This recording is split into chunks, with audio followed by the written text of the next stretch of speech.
안녕하세요 여러분.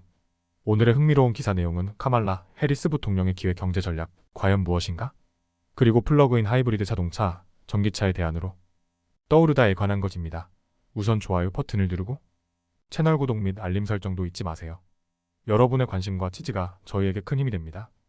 첫 소식은 미국 정치에서 중요한 인물이자 현재 부통령인 카말라 해리스의 새로운 경제 비전, 기회 경제에 대해 이야기해 보겠습니다. 해리스 부통령이 최근 발표한 이 정책은 민주당 내부에서뿐만 아니라 공화당과의 정치적 경쟁에서도 큰 화제가 되고 있습니다. 이 비전이 어떤 의미를 가지고 있으며 왜 중요한지에 대해 깊이 있게 알아보겠습니다. 먼저 해리스 부통령이 말하는 기회 경제가 무엇인지부터 짚고 넘어가겠습니다. 해리스 부통령은 최근 민주당 전당대회에서 이 용어를 강조하며 모든 사람이 경쟁하고 성공할 기회를 가질 수 있는 경제를 만들겠다고 선언했습니다. 이 기회 경제라는 단어는 사실 공화당에서도 오랫동안 사용해온 개념으로 결과의 평등보다는 기회의 평등을 중시하는 의미를 담고 있습니다. 하지만 해리스 부통령은 이 용어를 재해석하여 민주당의 전통적인 가치인 형평성과 재분배를 강조하기보다는 모든 계층이 성공할 수 있는 기회를 제공하겠다는 메시지를 담고 있습니다.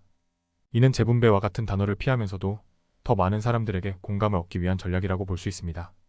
이제 왜 해리스 부통령이 공화당의 언어를 차용했는지에 대해 이야기해 보겠습니다. 공화당은 오랫동안 기회의 평등을 주장하며 정부의 역할은 국민들에게 동등한 기회를 제공하는 것이라고 강조해왔습니다. 로널드 레이건 대통령 시절부터 이어져 온 이 철학은 도널드 트럼프 전 대통령의 기회 구역 정책에서도 잘 드러납니다. 하지만 해리스 부통령은 이러한 공화당의 언어를 사용하면서도 이를 민주당의 정책에 맞게 재구성했습니다. 예를 들어 그녀는 중소기업 지원과 주택 비용 해결 그리고 의료비 절감을 강조하며 기회 경제를 통해 서민들의 삶을 실질적으로 개선하겠다는 의지를 보였습니다. 이는 단순히 공화당의 언어를 차용하는 것에 그치지 않고 민주당이 추구하는 사회적 가치를 포함시켜 더 넓은 지지층을 확보하려는 시도로 볼 수 있습니다. 그렇다면 이 기회 경제가 실제로 어떤 효과를 거둘 수 있을까요? 경제학자들 사이에서는 이 용어가 구체적인 정책보다는 매력적인 구호에 불과하다는 비판도 존재합니다. 예를 들어 하버드 대학교의 경제학자인 그렉 맨큐 교수는 기회 경제 가 구체적인 플랫폼보다는 매력적인 진부한 표현에 가깝다고 평가했습니다. 하지만 다른 전문가들은 이 용어가 미국적 정신에 부합하며 다양한 정책 아이디어를 포용할 수 있는 잠재력을 가지고 있다고 말합니다. 특히 최근 민주당은 4년제 대학 대신 커뮤니티 칼리지나 직업훈련을 강조하며 더 많은 사람들이 경제적 성공을 이룰 수 있는 길을 열어주려 하고 있습니다. 해리스 부통령이 제시한 기회 경제는 분명히 매력적인 비전입니다. 하지만 이 비전이 실제 정책으로 실현될 수 있을지 그리고 얼마나 많은 사람들이 이를 지지하게 될지는 앞으로의 과제입니다. 특히 더 구체적인 정책과 법안들이 뒷받침되어야만 이 기회 경제가 단순한 구호에 그치지 않고 실질적인 변화를 이끌어낼 수 있을 것입니다. 두 번째 소식은 최근 자동차 시장에서 다시 주목받고 있는 플러그인 하이브리드 자동차 PHEV에 대해 이야기해 보려고 합니다. 전기차 EV로의 전환이 가속화되고 있는 가운데 플러그인 하이브리드는 여전히 많은 소비자들의 관심을 끌고 있습니다. 오늘 이 시간에는 플러그인 하이브리드의 인기가 왜 다시 상승하고 있는지 그리고 이 차량이 전기차와 어떻게 다른지 자세히 알아보겠습니다. 플러그인 하이브리드 자동차는 오랫동안 전기차와 가솔린 자동차의 중간 단계로 여겨졌습니다. 이 차량은 배터리 전원으로 약 2040마일 약 3264km를 주행한 후 가솔린 엔진으로 전환하는 방식으로 장거리 주행 시에도 충전 걱정 없이 운전할 수 있는 장점을 가지고 있습니다. 최근 들어 플러그인 하이브리드의 인기가 다시 상승하고 있는데요. 그 이유는 전기차 시장의 성장 속도가 기대에 미치지 못하고 있기 때문입니다. 전기차는 충전 인프라 부족과 배터리 기술의 한계로 인해 일부 소비자들에게 여전히 불안 요소로 작용하고 있습니다.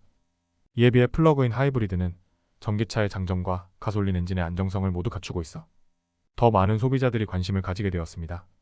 자동차 제조업체들도 이러한 변화를 빠르게 인식하고 있습니다.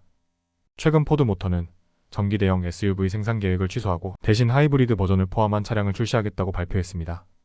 이는 플러그인 하이브리드가 순수 전기차보다 더 현실적인 선택지가 될 수 있음을 보여주는 사례입니다. 또한 플러그인 하이브리드는 미국의 엄격해진 배기가스 규제를 충족하는 데에도 도움이 됩니다. 환경보호청 EPA는 2027년부터 새로운 배출 기준을 적용할 예정이며 플러그인 하이브리드는 이러한 기준을 충족할 수 있는 중요한 기술로 부상하고 있습니다. 이는 자동차 제조업체들이 더 많은 플러그인 하이브리드 모델을 시장에 출시하는 이유 중 하나입니다. 플러그인 하이브리드는 경제적인 측면에서도 매력적입니다.